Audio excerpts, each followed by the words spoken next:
Hello, Malcolm, and Merry Christmas. I'm making this message with Caroline's help because I understand you wanted me to give a response and maybe some analysis to that piece that you sent us. I guess it was a Wall Street Journal editorial that was reprinted in The Australian. So I just want to apologize in advance if my tone seems a little too harsh, but I'm trying to be as honest as I possibly can about what I thought of the article. And my main takeaway was that it wasn't so much an argument as it was just kind of ideological vituperation, just a very aggressive statement of a certain position, which is that, Biden's a failure and progressivism is discredited by his term. And, that's a position that I'm sure many people hold, but I don't think the article does a whole lot to logically articulate that position and provide evidence to support it. So my understanding, I think I just said that, is that the article's thesis, such as there was one, is that Biden's presidency so far has been a failure, and this failure discredits the entire progressive project. And it identifies the central tenet of progressivism as the idea that government can and should help people deal with various social problems. Now, I don't necessarily think that's all there is to progressivism or liberalism or leftism, but let's just accept that definition to start with. First of all, I think saying that anything has been discredited after 1 year of a presidency is a bit premature. I really think we should at least give the guy a little bit of time. And by the way, I'm saying this as someone who's not Biden's biggest fan. I'm sure you know that I supported Bernie Sanders in the primaries, and Biden was not my first choice. And I have plenty of gripes and quibbles with him and his belief system, which I would not describe as progressive, by the way. But I did vote for him, so I do feel compelled to defend him when I come across criticisms that I don't think are made in good faith. So my first big point is that I think it's too early to be saying that the presidency is a failure. Second, a big chunk of the article is taken up with talking about COVID-19 and how the fact that more people have died of the virus under Biden than under Trump proves proves that Biden's a failure or that liberalism is a failure. And I just think it really kind of is the height of nerve for a publication like the Wall Street Journal to be hammering Biden over COVID deaths. Because as we all know, the vast majority of deaths this year, by an enormous margin, have been among the unvaccinated. And the unvaccinated, by and large, are associated with the political right. And the reason for that is that right-wing media, especially in the US, it's different in other countries I know, but in the US, right-wing media, publications like the Wall Street Journal and various Fox News personalities have really taken it upon themselves to convince their viewers that the vaccine is dangerous or that the vaccine it's effective and it's not effective. And so there has been a concerted media campaign by people like the author of this article to convince their followers not to take the vaccine, even if they themselves have taken it. And Biden, whatever you want to say about his COVID response, has done everything in his power to try and encourage people to get the vaccine. He's tried to put forward vaccine mandates.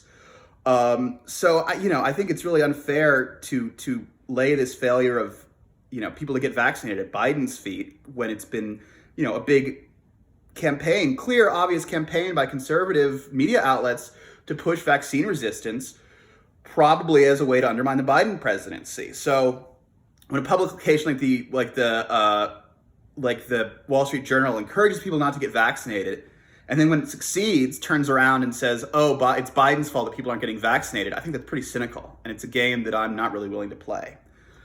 Another point that the article makes or tries to make is the idea that the vaccine was the product of free market forces. It was private industry at work, and therefore that discredits, the government, or the idea that the government is responsible for fighting pandemics. And that's just false. That's just factually inaccurate. The vaccine was the result of what I think was probably the only good thing that Trump did in office, and he deserves credit for it. It was a government project called Operation Warp Speed, and it basically ensured the research and work of a variety of pharmaceutical companies, basically saying, we need you to come out with a COVID vaccine as quickly as possible, and we will pay you for your work regardless of whether it pans out. Right, so that was a public initiative funded by public money, by taxpayer money, that resulted in the production under Trump.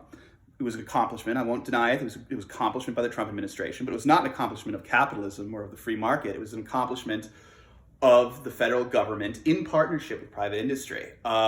The fact that the vaccine is now available for free, that is not something that would be the case if we just let market forces resolve the pandemic. That is something that has only occurred as a result of government action. So again, this argument that, oh, the vaccine was produced by private companies, ergo the government efforts to fight the pandemic are useless is just factually incorrect. It's not even a matter of opinion, it's just false.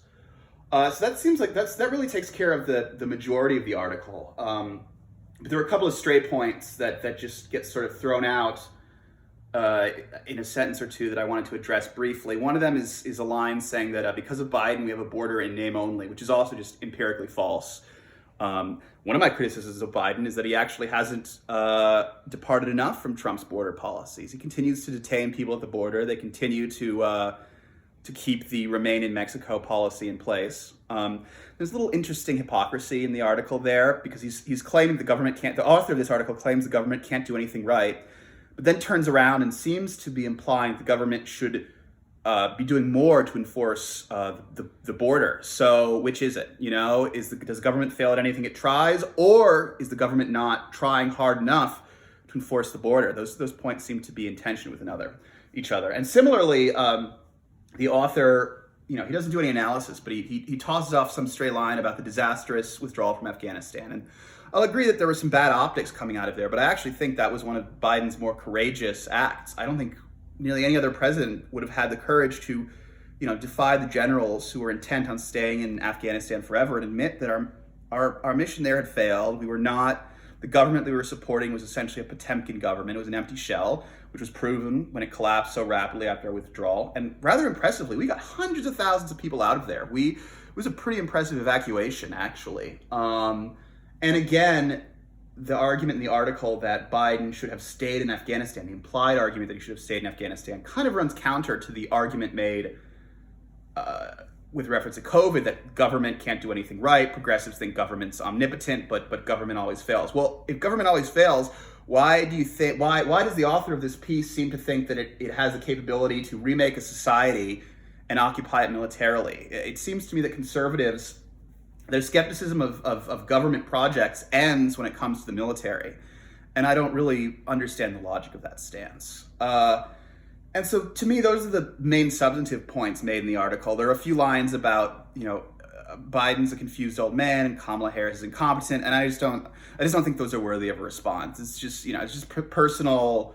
I mean, yes, Biden is not as vigorous as he once was, but I don't think that those are like arguments. They're just, they're just insults. And it's like, whatever, fine. I don't have a response to any of that, and I don't think it requires a response.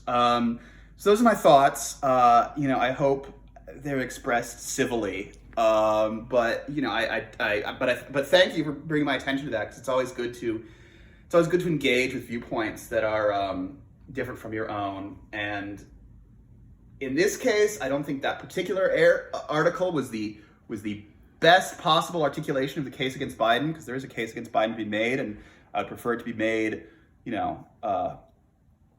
more effectively than it was in that article. One other point I want to mention is, all this talk of Biden's a disaster after 1 year. Well, people seem to lose sight of the fact that the U.S. economy is actually in pretty impressive shape. Unemployment is at a lower level than it was, I believe, at any point during the Trump administration. And even Trump's own favorite measure of economic health, stock market, Dow Jones Industrial Average, has been at some pretty dizzying heights since Biden took power. Same is true of wages. Wages are going up. Now, of course, there is the issue of inflation.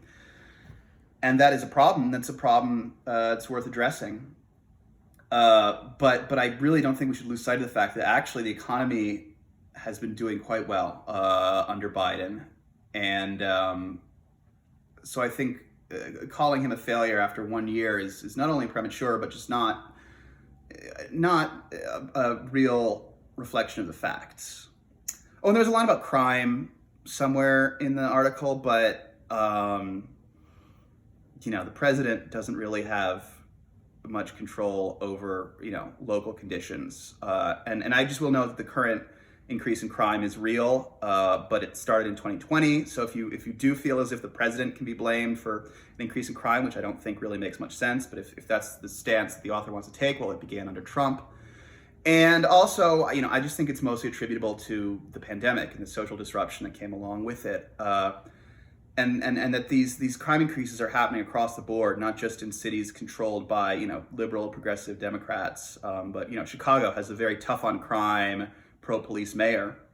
It's seeing increases in homicide too. Now the increases are nowhere near; they're still lower by many powers of 1,000. Or I don't know the exact figures, but its crime is now way lower than it was in the early '90s, which was the height of violent crime in the 20th century in the U.S. So whether this spike in crime in the cities is a long-term trend, I don't think we can say yet. But the article certainly doesn't make any clear argument as to why Biden or progressivism in general is to blame. So those are my points. Sorry if I rambled on a bit, but hopefully you find them at least interesting and illuminating, even if you don't agree with all of them. All right. Thank you, Malcolm. And again, Merry Christmas. Thanks, Malks. Hi. All right. We'll see you later, Malks. Bye.